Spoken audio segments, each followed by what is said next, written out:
지켜주시고 우리 가정을 지켜주시 하나님께 감사를 드립니다. 우리 계속해서 생명의 삶 큐티의 말씀을 통해서 우리 새벽 예배를 계속 진행하고 있는 가운데 오늘 이제 22장으로 넘어가게 되었습니다. 우리 지난 주일과 월요일의 내용들을 함께 나누지 못해서 우리 배경을 잠깐 설명을 드리자면, 많은 사람들의 만류에도 불구하고 결국 이 바울이 예루살렘으로 들어가게 되죠.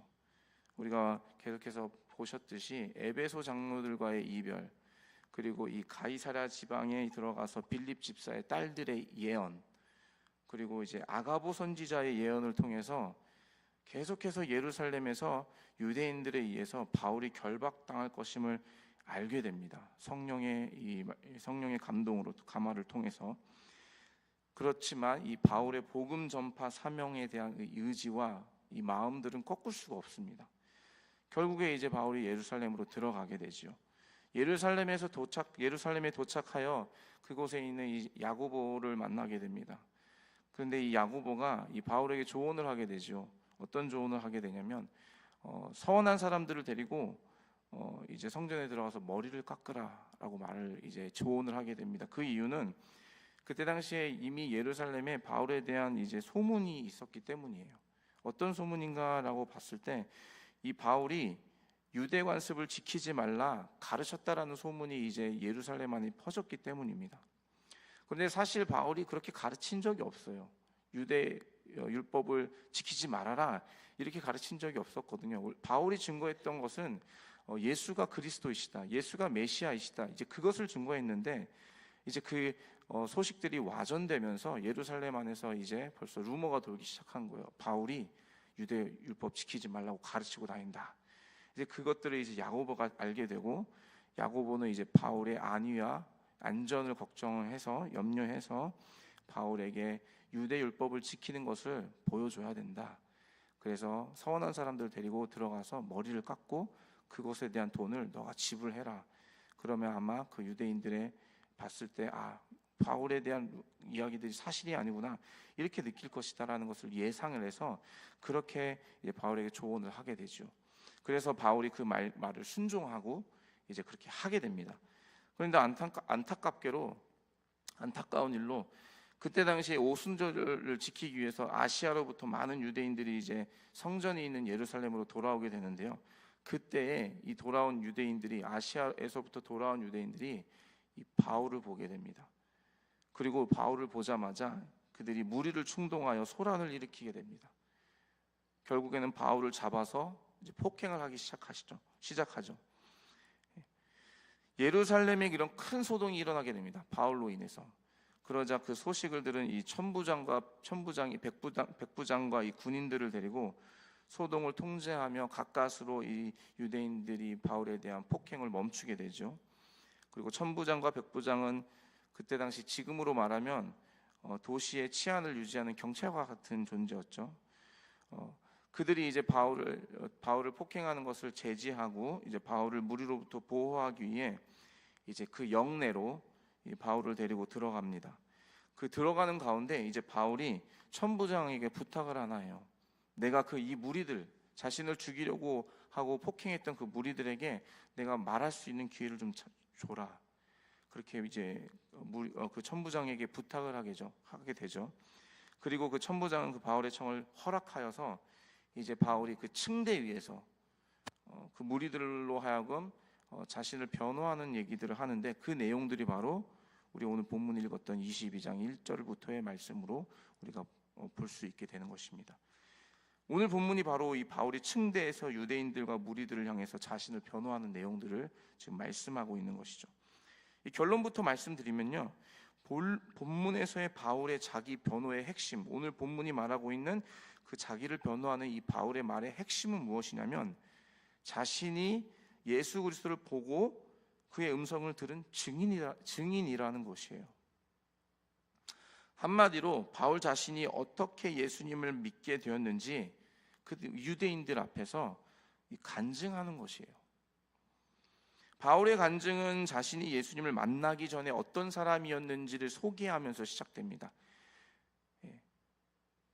우리 흔히 간증을 많이 이제 교회들에서 하잖아요. 근데 간증이 참 중요한 게요, 간증을 잘못하다 보면 자기 자랑으로 끝나거든요. 자기 자랑으로부터 시작해서 자기 자랑으로 끝나는 경우가 있는데, 이 바울의 이 22장의 내용을 보면서 간증이 어떠해야 되는지를 우리가 좀 배울 수가 있는데요. 바울의 간증은 어떻게 시작하냐면 예수를 만나기 전에 나는 어떤 사람이었는지를 소개하고 있어요. 두 가지 특징으로 소개하고 있는데, 2절과 3절의 말씀에 의하면 바울은 자신이 예수님 만나기 전에 어떤 사람이었는가를 소개하면서 자신은 철저한 유대인이었다라고 말하고 있습니다. 유대 가문에서 유대인으로 태어나 유대 교육과 유대 문화 안에서 철저히 교육받은 뼛속까지 유대인이라는 것을 말씀하고 있어요. 요즘 젊은 세대 표현으로 이런 말이 있어요. 찐 유대인이다. 나는 찐 유대인이다. 지금 그런 말을 하고 있는 거예요. 바울은 태생적으로 유대 문화와 율법의 가르침을 벗어나 살기 어려운 사람이었습니다. 여러분이 잘 알고 계시다시피 유대인들의 특징은 그 강한 결속력이 있다는 것이에요. 그래서 어딜 가든 어느 지역으로 흩어지든 그곳에 가서 성인 유대인 10명만 있으면 그곳에 회당을 지을 수가 있어요. 그리고 회당을 지어서 그곳에서 모여 함께 율법을 낭독하고 그 회당을 중심으로 모든 사회적인 활동들이 일어나는 것이 바로 유대인들이에요. 유대인들의 특징은 강한 결속력이라는 거죠. 그래서 율법을 중심으로 같은 민족으로서 결속력이 엄청 강했기 때문에 더욱이 유대 문화의 율법을 떠날 가능성이 아주 환경적으로 적은 민족이 바로 유대인이었습니다. 바울도 마찬가지였어요. 유대인으로 태어나서 유대 가문의 유대 교육과 유대 율법을 배우고 그 유대 문화 안에 자랐던 사람이었다는 것이에요. 마치 우리 요즘 세대에 보시면 4대째 예수 믿는 가문에서 모태신앙으로 태어나 친척들 모두 다 예수 믿는 분위기에서 게다가 아버지가 목사인 그런 가정에서 태어난 게 바울이라는 거죠. 떠나야 떠날 수 없는 기독교 집안에서 태어난 그런 환경에 있는 그런 상황이 바로 이 바울이 유대의 문화에서 태어났던 그런 상황으로 우리가 비춰서 이해할 수 있다는 것이죠. 첫 번째 바울이 자신이 어떤 사람인가를 표현했을 때 자신은 철저한 찐 유대인이었다 이렇게 표현하고 있습니다. 두 번째로 유대인들에게 바울은 자신이 율법을 따라 하나님께 대하여 열심히 있었던 자라고 두 번째로 자신을 표현하고 있습니다. 예수님을 만나기 전 하나님을 향한 열심이 이 다른 사람보다 더 열심이었던 바울이었습니다. 그 열심이 어떻게 드러났는지 우리는 잘 알고 계시죠? 예수 믿는 자들을 찾아 고발하여 옥에 넘겨주는 일을 했던 사람이 바로 이 바울이었습니다. 자기 나름대로의 율법을 지키고 수호하려고 열심을 냈던 사람이 바로 바울이라는 것이죠. 오늘 본문에 보시면 4절과 5절의 말씀에 의하면 예루살렘의 제사장들과 장로들에게 공문을 받아서 예루살렘에 있는 사람뿐만이 아니라 다른 지역에 있는 사람, 특히 이 다메섹 지역에 있는 사람들을 찾아가서 그들을 고발하고 그들을 잡아서 옥에 넘기려고 했던 사람이 바로 이 바울이었습니다. 그때 당시 예루살렘과 이 다메섹의 거리를 지금의 거리로 표현하자면 한 133마일, 135마일 정도 되는 거리인데요. 지금으로 따지면 지금 뉴욕에서 커네디컷까지의 그 거리입니다. 그것을 그때 당시에 걸어갔으니까요, 여러분 최소 2박 3일은 걸렸을 것이에요. 누가 돈 주는 것도 아니고 이렇게 열심을 냈던 사람이 바로 바울이었다는 사람이에요. 어쨌든 바울은 유대인들을 향하여서 자신이 찐 유대인이고 자신이 무엇보다도 율법을 지키고 수호하려고 열심을 냈던 사람이었다는 것을 지금 많은 유대인들 앞에서, 자신을 죽이려고 하는 유대인들 앞에서 지금 피력하고 있는 것을 보여주고 있습니다.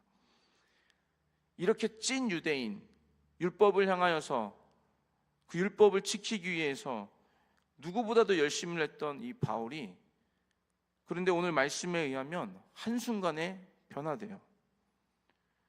예수 믿는 사람들을 향해서 강한 거부감을 드러냈던 바울이 그 강한 거부감을 넘어서 죽이려고 잡아 옥에 넘기려는 그런 열심으로 드러났던 이 바울이 어찌됐는지 한순간에 변화되는 모습을 우리가 볼 수가 있습니다. 바울이 변화된 내용들을 보게 되시면요, 참 신기한 부분이 하나가 있는데요. 다메섹 도성을 가는 길에 예수님을 만나게 되죠. 그리고 주님의 음성을 듣게 됩니다. 네가 박해하던 예수라. 그 주님을 음성을 만나고 주님을 만나게 된 이 바울은 놀랍게도 조금의 의심도 없이 그 주님을 이제 받아들이기 시작합니다. 아무런 의심 없이 예수님에 대한 어떤 반문도 하나도 없이 완전히 사람이 바뀌게 돼요. 이 바울의 변화되는, 이 회심의 변화되는 이 과정과 모습을 보면서 우리가 오늘 이 두 가지, 복음의 능력에 대한 두 가지를 우리가 좀 살펴보기를 원하는데요. 첫 번째, 바울의 회심을 통해서 본 복음의 능력 첫 번째는, 복음은 우리의 가치관을 변화시킨다라는 것이에요. 가치관이 무엇인가요, 여러분? 내 삶의 가장 큰 가치관, 내 삶의 가장 중요한 기준, 그것을 변화시키는 능력이 바로 복음이라는 것이에요.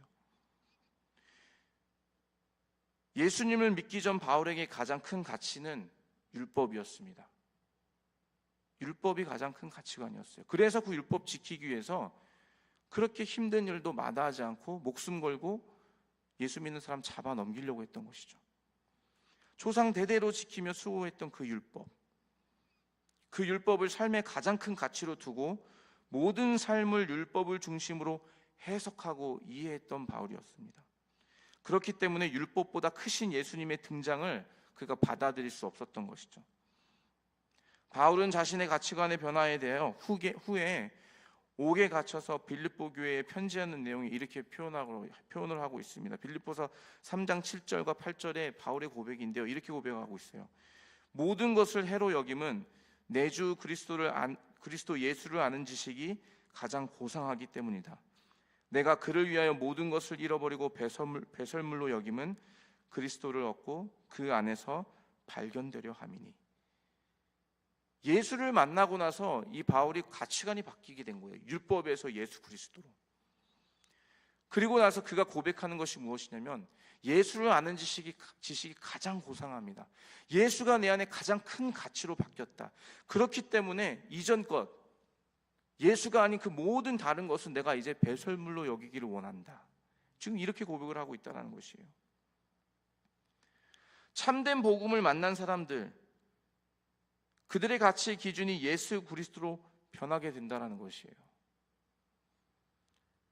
복음을 만난 사람들은, 참된 복음을 내 안에 갖고 있는 사람들은 예외가 없이 그들의 삶의 가치가 예수 그리스도라는 것이에요.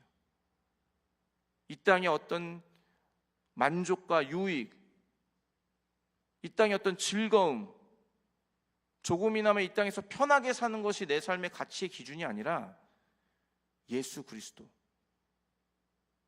나의 생명과 같은 그분이 바로 삶의 가치의 기준으로 전환된다라는 것이죠. 이것이 바로 복음의 능력이라는 것이에요. 가치관을 변화시키시는. 그러니 여러분, 가치관이 변화됐는데 여전히 이 땅의 것을 사모하면서 살아갈 수 있을까요? 그렇게 살고 싶어도 살 수가 없어요. 가치가 변화되면요. 기준이 바뀌었는데 여전히 이 땅의 것에 마음 두고 살 수 있을까요? 그럴 수 없다라는 것이에요. 복음은 사람을 변화시키는 능력이 있어요. 무엇보다도 우리의 삶의 가치관을 바꾸게 만드는 능력이 바로 이 복음 안에 있다라는 것이에요. 바울의 회심을 통해 본 복음의 두 번째 능력은 가치관을 통해서 우리의 삶을 변화시킨다는 것이에요. 진정으로 복음을 받아들이면 반드시 삶의 변화가 일어납니다, 여러분. 바울은 예수님을 만난 후 그의 인생이 완전히 업사이드 다운, 완전히 반전되었습니다. 반전도 이런 반전이 없어요. 생각해 보십시오. 예수 믿는 사람을 잡아 감옥에 가두려고, 감옥에 잡아 넣으려고 지금 가던 길이었어요. 그러던 그가 예수를 만나고 나서 어떻게 바뀌었습니까? 예수 믿는 사람 잡아넣기는커녕 지금 예수를 증거하는 증인으로 바뀌었다라는 것이에요. 삶이 완전히 바뀌었다라는 것이죠. 이것이 바로 복음이 가진 두 번째 능력이에요. 삶을 변화시키는 능력. 복음은 우리의 삶을 변화시키십니다. 그래서 우리의 삶이, 우리의 변화된 그 삶이 내가 복음을 가졌는지를 증명해 준다는 것이에요. 그래서 여러분, 몇 주 전에 제가 이제 주일 설교로 나눌 때도 그런 말씀을 나눴지만, 참된 예배는 여러분 삶으로 증명하는 것이에요. 여러분의 삶의 현장, 여러분의 삶의 생업의 현장에서 내 삶의 내 모습과 내 말과 어떤 내 삶을 통하여서 주변 사람들이 예수를 보지 못한다면, 여러분, 우리는 복음을 가진 사람으로서 증명을 하지 못한다는 것을 보여주고 있는 것입니다. 안타까운 것은 요즘 많은 현대 그리스도인들이 삶의 능력에서, 삶의 현장 가운데 복음의 능력을 잃어버리고 살고 있다는 것이에요. 예수 믿는 사람이나 예수 믿지 않는 사람이나 똑같다라는 것이죠. 누가 봐도 저 사람은 예수 안 믿는 사람 같은데, 알고 보니까 예수님 믿는 권사님, 집사님, 막 장로님 막 이러시고, 심지어 목사님들까지도. 부끄러운 현실이 지금 우리 안에 있다라는 것이죠. 그런데 말씀을 통해 보면요, 복음을 가진 사람은 삶의 변화로 인하여서 그가 예수를 믿는다는 걸 증거할 수밖에 없다라는 것이에요.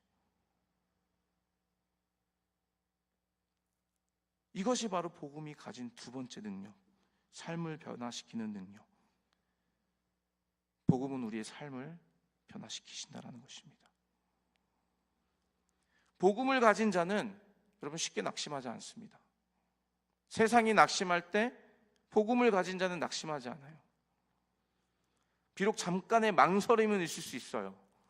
그렇지만 다시금 주님을 의지하는 자리로 나아가죠. 그게 바로 복음의 능력을 가진 자의 삶이라는 것이에요. 복음을 가진 자의 삶은 여전히 예전 것을 바라보면서 살지 않습니다. 하늘에 소망을 두고 하늘의 위의 것을 바라보며 살아가죠. 그래서 바울은 골로새서 3장 1절과 2절에 이런 말씀을 고백하고 있어요. 제가 말씀을 읽어드리겠습니다. 그러므로 너희가 그리스도와 함께 다시 살리심을 받았으며 위의 것을 찾으라. 거기는 그리스도께서 하나님 우편에 앉아 계시느니라. 위의 것을 생각하고 땅의 것을 생각하지 말라. 골로새서 3장에 바울의 말씀이 무슨 말씀을 하시는 것입니까? 복음의 능력을 가진 우리는 더 이상 땅의 것을 바라보며 살지 않는다라는 것이에요. 하늘의 신령한 은혜를 바라보며 산다라는 것이죠. 이것이 복음이 우리에게 주시는 능력이고, 이것이 복음을 가진 우리의 삶이 증명하는 것이라는 것이에요. 복음은 우리의 가치관을 변화시키십니다.